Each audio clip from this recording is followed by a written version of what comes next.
ప్రభునందు ప్రియమైన దేవుని బిడ్డారా, ప్రభువైన యేసు నామమున మీకు శుభములు. జీవముగల దేవుని కృపావర్షం మీపై సమృద్ధిగా కురియునుగాక.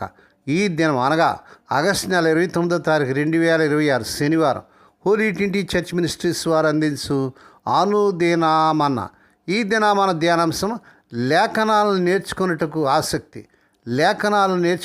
ఆసక్తి. దేవుని వాక్యం చదువుకున్నాడు. సామెతల గ్రంథం 1వ అధ్యాయం 5వ వచనం. జ్ఞానం గలవాడు విని పాండిత్యం వృద్ధి చేసుకును. దేవుడు తన పరిశుద్ధ వాక్యం దీవించునుగాక. దేని విధంగా సామెతల గ్రంథం ఎందుకు రాయబడ్డదని 1 నుంచి 6 వచనాల్లో మనం చూస్తున్నాం. 2 నుంచి 4 వచనాలు తెలియలేని వారికి, యవనస్తులకు జ్ఞానం ఇవ్వడానికి, జ్ఞానులకు ఇంకా జ్ఞానం రావడానికి. అంటే ఈ పుస్తకం కొత్త వారికి మాత్రం కాదు, జ్ఞానులకు కూడా. అంటే మొదటగా జ్ఞానం విరిది, జ్ఞాని విని జ్ఞానాభివృద్ధిని పొందుతాడు. ఇక్కడ మనం పొరపాటు పడుతున్నాం. మనం అనుకుంటాం తెలియలేని వాడే వినాలి, జ్ఞానికంతా తెలుసు అని. కానీ బైబిల్ చెప్తుంది నిజమైన జ్ఞాని ఎప్పుడు వింటాడు. తెలివి తక్కువ వాడు నాకు అంతా తెలుసు అంటాడు, వినడు.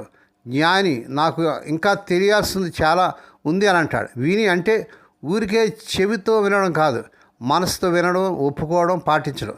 జ్ఞానాభివృద్ధి అంటే జ్ఞానం ఒకే రోజు రాదు, రోజుకు పెరుగుతూ ఉంటుంది. ఇంగ్లీష్లో యాడ్ టు దేర్ లెర్నింగ్ అంటే పైనే జ్ఞానం పేర్కొంటూ పోతుంది.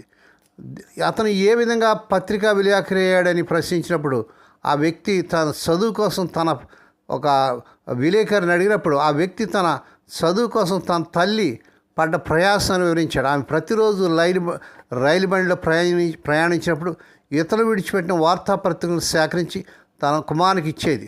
క్రీడా వార్త చదవడం అతనికి ఎంత ఆసక్తిగా అనిపించినా ఆ పత్రికలు అతనికి ప్రపంచవ్యాప్తమైన జ్ఞానం ఇవ్వడం ద్వారా అతని బుద్ధి వికాసం అన్నీ కూడా వికాసానికి తోడ్పడుతూ మరిన్ని ఆసక్తికరమైన విషయాలు నేర్చుకోవడానికి ఆ కృప చూపించినట్లుగా చూస్తున్నాం. దేవుని స్తోత్రం కలుగుగాక. చిన్నపిల్లలు సహజంగా ఆసక్తి కలిగి నేర్చుకోవడంలో ఉత్పన్నతను ఆసక్తిని కలిగి ఉంటారు. అందుకని వారిని బైబిల్ లేఖనాలు పరిచయం చేయడం ఎంతో గొప్పది. తద్వారా వారు దేవుని మహోన్నతమైన వాగ్దానాలని, ఉత్తేజకరమైన బైబిల్ వీరుల కథనాలని, ఆసక్తిని పొందించగలము. ఎప్పుడైతే వారు బైబిల్లో లోతైన జ్ఞానం సంపాదించుకుంటారో పాపం యొక్క పరివేశాన్ని, పశ్చాత్తాపం యొక్క ఆవశ్యకతను, దేవుని నమ్మడం ద్వారా లభించే ఆనందమును గ్రహించగలరు. సామెతలు 1వ అధ్యాయం 1 నుంచి 7 వచనాలు ఇక్కడ పొందుపరిచిన వివేచన వచనాలు మన నిజ జీవితంలో ప్రతి పరిస్థితుల్లో తగిన జ్ఞాన వివేకాలతో పనిచేయటకు సహాయపడుతుంది. రెండవది, వివేకం గలవాడు నీతి సూత్రాలు సంపాదించుకుంటాడు. వివేకం గలవాడు అంటే జ్ఞానాన్ని ఎలా వాడాలో తెలిసినవాడు. నీతి సూత్రం ఇంగ్లీష్లో గైడెన్స్ అంటే నాయకత్వం, త్రాడు. పూర్వకాలంలో వాడను నడిపే త్రాడుని ఇలాగా అనేవారు. అంటే జ్ఞాని కేవలం విషయాలు తెలుసుకోవడమే కాదు, జీవితంలో సరైన నిర్ణయాలు తీసుకోవడానికి అవసరమైన గైడెన్స్ను కూడా సంపాదిస్తాడు. నిజమైన జ్ఞాని ఎవడో ఎలా ఉంటాడో 5వ వచనంలో రాస్తున్నాడు. తెలివి తక్కువ వాడు నాకు అంతా తెలుసు అంటాడు, జ్ఞాని నాకు ఇంకా నేర్చుకోవాలంటాడు. తెలివి తక్కువవాడు ఎవరి మాట వినడు, జ్ఞాని వినడానికి సిద్ధంగా ఉంటాడు. తెలివి తక్కువవాడు ఒకసారి నేర్చుకుంటే చాలు అనుకుంటాడు. జ్ఞాని ప్రతిరోజు జ్ఞానం పెంచుకుంటాడు. ఇక్కడ వినడం జ్ఞానానికి మొదటి మెట్టు. దేవుడు మనకు 2 చెవులు 1 నోరు ఇచ్చాడు, ఎక్కువ వినడానికి, తక్కువ మాట్లాడటానికి. జ్ఞాని అయ్యే మార్గం మొదట వినడం. దేవుని మాట, పెద్దల మాట, స్నేహితుని మంచి సలహా వినడం. జ్ఞానికి అంతం లేదు. నేను జ్ఞాని అయిపోయాను అనుకున్న క్షణమే నేను మూర్ఖుడిని అవుతాను. జ్ఞాని ఎప్పుడు విద్యార్థి. దేవుని స్తోత్రం. సామెతలు 9వ అధ్యాయం 9వ వచనంలో జ్ఞానం గలవారికి బోధించి వాడు మరింత జ్ఞానం నొందును అంటాడు. జ్ఞానం ప్లస్ వివేకం ఈజీగా జీవితం. కేవలం తెలుసుకోవడం జ్ఞానం, దాన్ని జీవితంలో ఎలా వాడాలో తెలియడం వివేకం. 5వ వచనంలో జ్ఞాని 2 సంపాదించాడు. దేవుని స్తోత్రం. తెలివి తక్కువవాడు తనకంతా తెలుసు అనుకొని వినడం మానేస్తాడు. కానీ నిజమైన జ్ఞాని తనకు ఇంకా తెలియాల్సిందని విని తన జ్ఞానాన్ని ప్రతిరోజు పెంచుకుంటూ జీవితానికి కావాల్సిన సరైన నడిపింపును పొందుతాడు. దేవునికి స్తోత్రం కలుగును గాక.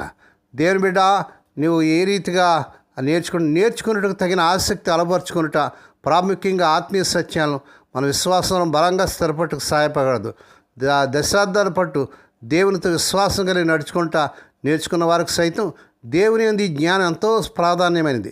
జ్ఞానం గలవాడు విని పాండిత్య వృద్ధి చేసుకుని అంటాడు సామెతల 1:5 ఎప్పుడైతే మన మనస్సును హృదయమును ఆయన నడిపింపునకు దిద్దుబాటునకు అప్పగించినప్పుడు దేవుడు మనకు బోధించే చెట్టు ఎల్లప్పుడూ సంసిద్ధంగా ఉంటుంది. దేని బిడ్డ, దేవుని వాక్యాన్ని లేఖనాలు నేర్చుకోవడానికి ఆసక్తి చూపుతున్నావా? నేడే ఆ రీతిగా మహోన్నతిని విద్యను నీవు నేర్చుకోవడం కాదు, నీ బిడ్డలు నేర్చుకొని వాక్యలు స్థిరపడి బలపడి ఆత్మీయ జ్ఞానం కావాలని ప్రభుపేట కోరుతున్నాను. దేవుడి మాటలు దీవించును గాక. ప్రార్థన చేస్తున్నామండి. పరిశుద్ధుడైన తండ్రిని స్తోత్రము నాయన. నీ వాక్యాన్ని మేము ఎంతగా నేర్చుకుంటామో, మీ లేఖనాలు సత్యాలు నేర్చుకునే కొలిది నాయన మేము ఆత్మీయంగా ఎంతగానో అభివృద్ధి పొందుతాం ప్రభు. ఆ రీతిగా ఆ బిడ్డలకు మేము నేర్పించడానికి సహాయం చేయండి. ఈ వర్తమానం ప్రతిదినం కూడా వింటూ లైక్ చేస్తూ సబ్స్క్రైబ్ చేస్తూ షేర్ చేస్తూ మా ప్రియులు దీవించండి. ఈ దినం పుట్టినదినాలు, వివాహ దినాలు, ఆయా శుభదినాలు జరుపుకునే బిడ్డలు బహుగా దీవించి మరొక సంవత్సరమైన దాయకట్టిన బిడ్డలకు ధరింపజేసి వారి పట్ల నూతన కార్యం జరిగించుకోండి. రోగి లేని బిడ్డలపై నీ ప్రత్యేక కృప చూపించినారు. ఎవరైతే సీరియస్ కండిషన్లో ఐసీయూలో హాస్పిటల్ ఉన్నారో ఇప్పుడే కలవరి శిరో రక్త ప్రభావాన్ని శిరస్సు మొదలు పాదంలో ప్రారంభజేస్తున్నాం నాయన. స్వస్థత, ఆరోగ్య, విడుదల యేసు నామములో ప్రకటిస్తున్నాం తండ్రి. మా తండ్రి స్వదేశీ విదేశాలు ఉద్యోగాలకు తిప్పబడుతున్న యవన బిడ్డలకు వారు అర్హత మించిన ఉద్యోగాలు వచ్చినగాక.